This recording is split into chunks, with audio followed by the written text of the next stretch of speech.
बुध हुए मार्गी। नवग्रहों में युवराज बुध वर्तमान समय में मीन राशि में गोचर कर रहे हैं, जहां पर ये वक्री अवस्था में है। परंतु 7 अप्रैल को बुध वक्री से मार्गी हो जाएंगे, अर्थात इनका गमन एक राशि आगे की ओर प्रारंभ हो जाएगा। प्रिय दर्शकों, जब भी कोई ग्रह राहु के अत्यधिक निकट होता है तो उस ग्रह पर राहु का दूषित प्रभाव प्राप्त होता है। बुध जो क्विक रिस्पांस प्लेनेट है, अपना संपूर्ण प्रभाव त्वरित प्रदान करते हैं, चाहे वो अच्छा परिणाम हो चाहे वो सकारात्मक हो, ये त्वरित प्रदान कर देते हैं। अब राहु के साथ बुध 2 डिग्री पर गोचर कर रहे हैं, जहां पर राहु भी 2 डिग्री पर है, जिसके कारण ये अत्यधिक निकट है, जिसके कारण जड़ दोष बना हुआ है। अब जड़ का अर्थ है स्थिर हो जाना, तो बुध का जितना भी कार्यकत्व है, बुध जिन राशियों के लिए जिन जिन भाव के स्वामी हैं, उन सभी क्षेत्रों में, उन सभी भावों में, उन सभी कारक क्षेत्रों में जड़ की स्थिति बन चुकी है। अब जब बुध मार्गी हो जाएंगे तो ये बंधन खुल जाएंगे तथा बुध आगे की ओर बढ़ेंगे, जिससे राहु के साथ इनकी दूरी बढ़ेगी, अंशों का अंतर बढ़ता जाएगा तथा अंश बल में बुध बलवान होते जाएंगे। 7 अप्रैल से बुध का मार्गी काल प्रारंभ होगा, 7 मई तक चलेगा, जहां पर बुध अति बलवान हो जाएंगे, क्योंकि वर्तमान समय में बुध अपनी नीच राशि में होकर नीच भंग राजयोग में है, परंतु बड़ा लाभ नहीं दे पा रहे थे क्योंकि ये राहु के दुष्प्रभाव में थे। अब ये सकारात्मक परिणाम देने जा रहे हैं। जो अब बुध का जो योग बनने वाला है वो आपको महाराजयोगों का पूर्ण लाभ देने वाला है। जय श्री गणेश। नमस्कार, मैं आचार्य संजय द्विवेदी। मेरे समस्त प्रबुद्ध दर्शकों का मेरे चैनल पर हार्दिक स्वागत है। प्रिय दर्शकों, आज मैं कुंभ राशि के लिए बुध के इस मार्गी काल का किस प्रकार का प्रभाव प्राप्त होने वाला है, किन किन भाव में वृद्धि होगी, इस समय में आप कितना लाभ ले पाएंगे, अथवा कहीं पर अवरोध है या समस्या तो उसका क्या निराकरण है, संपूर्ण विश्लेषण मैं पूर्ण तर्क के साथ करने जा रहा हूं। प्रिय दर्शकों, इस राशिफल को आप अपने लग्न तथा राशि दोनों के अनुसार देख सकते हैं। कुंभ राशि शनिदेव की राशि है, जहां पर शनिदेव का परिवर्तन बुध के साथ ही मीन राशि में चल रहा है। यहां पर यह भी राहु के प्रभाव में है। इसके साथ ही साथ 3 अन्य ग्रह भी हैं, जहां पर सूर्य, शुक्र, बुध शनि के साथ में गोचर कर रहे हैं। 13 अप्रैल को सूर्यदेव राशि परिवर्तन करके उच्च राशि में चले जाएंगे, जहां पर अत्यंत प्रबल स्थिति बनेगी। 7 अप्रैल से बुध मार्गी होकर आगे बढ़ने लगेंगे, और जैसे ही 2 सप्ताह इस माह के बीतेंगे, बुध अति बलवान हो जाएंगे, क्योंकि बुध यहाँ पर नीच भंग राजयोग में। नीच भंग राजयोग एक ऐसा राजयोग है जब ग्रह नीच राशि में होकर उसका नीच भंग हो जाता, तो ये बड़े राजयोग की प्रकार से आपको लाभ देता है।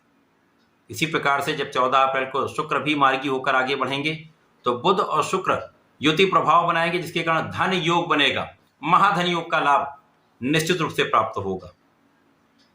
अब यहां पर कुंभ राशि के लिए बुध आपके ज्ञान, शिक्षा, संतान भाव के स्वामी हैं तथा आपके अष्टम के स्वामी हैं। इस समय में जैसे ही बुध मार्गी होकर आगे बढ़ते जाएंगे, तो धीमे धीमे आपके शिक्षा में एक निरंतरता आ जाएगी। जो अभी तक शिक्षा में कुछ मन विरत हो रहा था, कुछ समस्याएं, कुछ अवरोध चल रहे थे, अकारण मन में एक डर बना हुआ था, वो डर दूर होने लगेगा, समस्याएं दूर होने लगेंगी, आपका आत्मबल प्रबल होने लगेगा।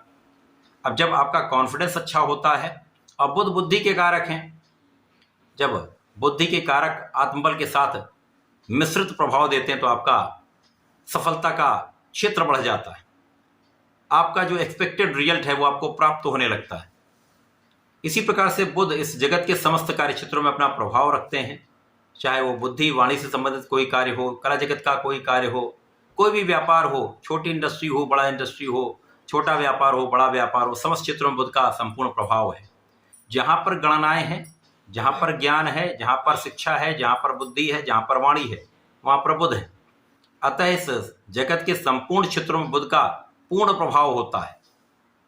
अभी तक ये सारे क्षेत्र जड़ हो चुके थे, परंतु बुध जैसे जैसे बलवान होकर आगे बढ़ेंगे, उनका अंश बल बढ़ेगा, बुध महाबलवान हो जाएंगे तथा अपना संपूर्ण लाभ देने वाले हैं। तो आपकी ज्ञान शिक्षा में संपूर्ण सफलता मिलेगी, बहुत अच्छा परिणाम प्राप्त होने वाला है। संतान पक्ष बलवान होगा, संतान से आपको सुख मिलेगा तथा इस समय में आपके किए हुए प्रयत्न सफल होंगे। विशेष रूप से शिक्षा के क्षेत्र में बड़ा लाभ आपको प्राप्त होगा। शिक्षा ज्ञान से एक बड़ा लाभ भी आप लेने जा रहे हैं। संतान से भी आपको लाभ प्राप्त होगा। इसी प्रकार से समय में आपके विशेष ज्ञान में वृद्धि हो जाएगी, आपके आध्यात्मिक ज्ञान में वृद्धि हो जाएगी। जो लोग स्पेसिफिक क्वालिफिकेशन ले रहे हैं, चाहे वो मेडिकल साइंस हो या रिसर्च का कोई क्षेत्र हो, इंजीनियरिंग का कोई क्षेत्र हो, जहां पर कुछ विशेष है वहां पर वो ज्ञान आपके लिए अत्यंत प्रबल होने वाला है। वहां पर बड़ा लाभ भी आप लेने वाले हैं। यदि इस समय में आप अपने मनोबल को प्रबल करके पूर्ण रूप से लगे रहते हैं, संपूर्ण प्रयास करते हैं, तो सफलता भी 100% प्राप्त होगी। इस समय में आपके वाणी का भाव पहले से अच्छा हो जाएगा। आप विचार करके बोलेंगे, आप विचार करके कोई कार्य करेंगे तो आपके रास्ते के जितने भी अवरोध हैं वो भी दूर होने लगेंगे, जो विवाद हैं वो भी दूर होंगे तथा आपका मार्ग सरल हो जाएगा। जब आप बुद्धि का संपूर्ण उपयोग करते हैं, धैर्य के साथ काम करते हैं, तो आपका जो निर्णय होता है वो बहुत सकारात्मक होता है। इस समय आपके लिए सकारात्मकता बढ़ जाएगी तथा आपका आत्मबल श्रेष्ठ रहेगा। पिता का संपूर्ण सहयोग मिलेगा, भाई से सहयोग मिलता है, बहन से सहयोग मिलता है, अच्छे मित्रों का साथ मिलता है, तो सही गाइडेंस आपको प्राप्त होता रहता है। इस समय में केवल शनिदेव की स्थिति जो है वो अभी 0 डिग्री पर है, जिसके कारण कुछ मन में एक अनावश्यक डर या एक तनाव बना रहता है। उससे मुक्ति पाने के लिए आपको नियमित रूप से सूर्यदेव को जल देना चाहिए तथा प्रत्येक शनिवार को ओम प्राम प्रीम प्रोम सह शनिश्चराय नमः का एक माला का जप अर्थात 108 बार जप कर लें। विशेष लाभ होगा। शनिदेव की प्रबल स्थिति आपके लिए अत्यंत लाभ की स्थिति बनाने लगी। इसी प्रकार से जब धनदायक योग बनेगा तो आपके धन में, ऐश्वर्य में, वैभव में वृद्धि होगी। धन का बड़ा लाभ आप लेंगे। इसके साथ ही साथ यहां पर आपका कहीं पर फंसा हुआ धन आपको प्राप्त हो सकता है। अचानक धन प्राप्ति का योग बने तो इस समय में आप केवल अपने लक्ष्य पर केंद्रित रहें, अपना संपूर्ण प्रयास करते रहें। बुध अत्यंत प्रबल स्थिति में आकर आपके समस्त कार्यों में आपको सफलता भी देंगे, आपको ज्ञानवान भी बनाएंगे, आपको बुद्धिमान भी बनाएंगे, तो आपको सफलता भी देंगे। वाणी पर नियंत्रण आपके विचारशीलता को बढ़ाने वाला होगा, अतः विचारशील होकर कोई काम करें। तो इस समय में आप अपने इस समय का संपूर्ण उपयोग कर पाएंगे, क्योंकि ये एक अच्छा समय आपके लिए प्राप्त हो रहा है। इसका सदुपयोग करिए, इसका लाभ लीजिए। धन्यवाद, नमस्कार।